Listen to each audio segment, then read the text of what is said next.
Jean Paul Kimonyo wigeze kuba mujyanama wa Perezida wa Repubulika y'u Rwanda Paul Kagame yagizwe umuyobozi w'ikigo Levi Mwanawasa Regional Center for Democracy and Good Governance gikorera i Lusaka muri Zambia. Ni ikigo gishingiye ku nama mpuzamahanga y'ibihugu byo mu karere k'ibiyaga bigari. Kuri Twitter, Dr. Jean Paul Kimonyo yanditse ko yishimiye kuba yimukiye i Lusaka muri Zambia kugira ngo ayobore kiriya kigo. Yanditse agira ati nishimiye kubamenyesha ko ubu natangiye ikindi gika kigize amateka yanjye kuko nagizwe umuyobozi w'ikigo gishinzwe guteza imbere demokrasi n'imiyoborere myiza cyitiriwe Levi Mwanawasa. Jean Paul Kimonyo ni umuhanga muri politike, akaba yaranditse ibitabo byinshi cyane birimo iby'amateka ya politike y'u Rwanda, ibyerekeye imibanire y'abanyarwanda nyuma ya jenoside yakorewe abatutsi ndetse n'ibindi bitandukanye. Mu rurimi rw'icyongereza atangaza amagambo agize ati I'm happy to announce that I am starting a new chapter in my professional life. I'm moving to Lusaka, Zambia, where I have been appointed director for the Levi Mwanawasa Regional Center for Democracy and Good Governance, an institution of ICGLL.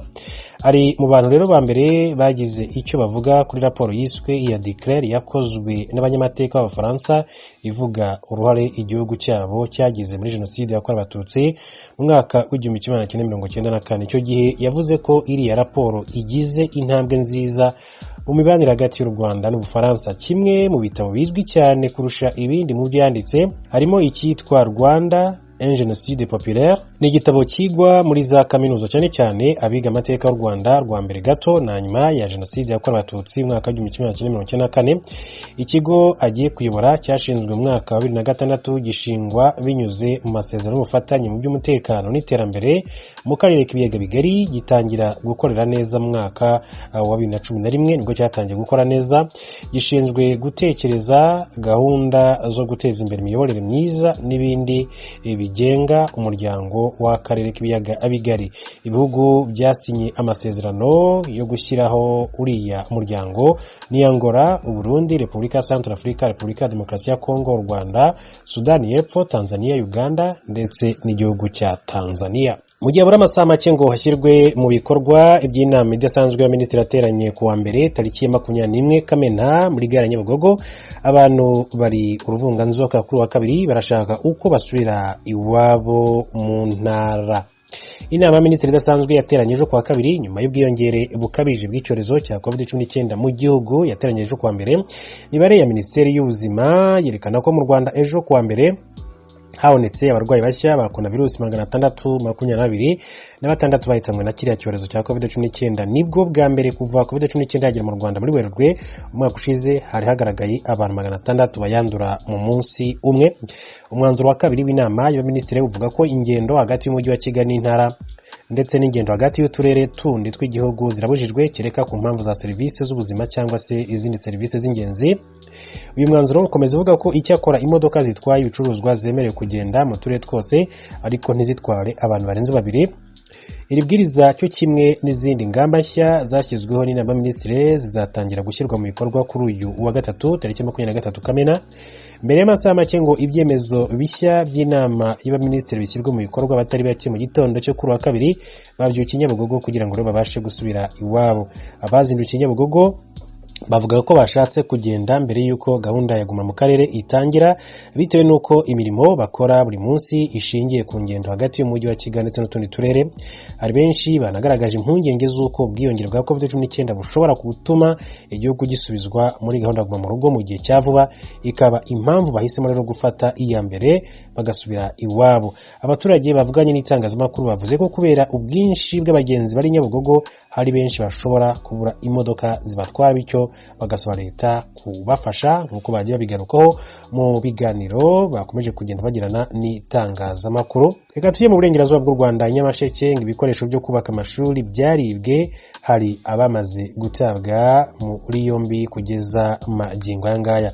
Akarere ka Nyamasheke kamwe mu tugize intara y'Uburengerazuba, umuyobozi w'aka karere witwa Mukamasabo Apollinaire aravuga ko hari abantu batatu bamaze iminsi batawe muri yombi bakurikiranye uko ibikoresho byo gukora inzugi, amadirishya n'intebe byari bigenewe ibyumba by'amashuri 156.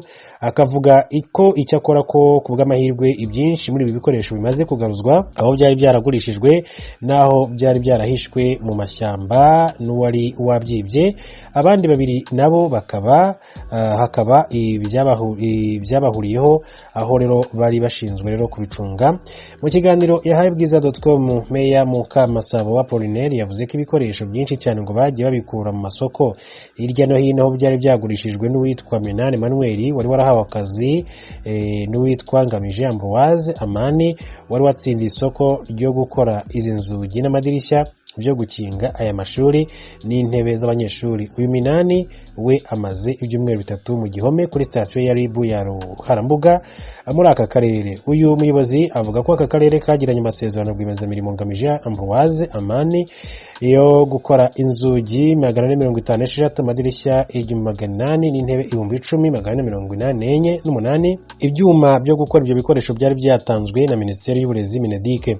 Akomeza avuga ko kugira ngo imirimo Ngamije Ambroise Amani yashyizeho site enye zigezweho ibyo bikoresho arizo Shangi, Ntendezi, Tyazo na Karengera. Site ya Tyazo na Ntendezi rwiyemezamirimo watsindiye iri soko aziha uwo Minani kugira ngo akore imirimo yo guteranya ibi bikoresho.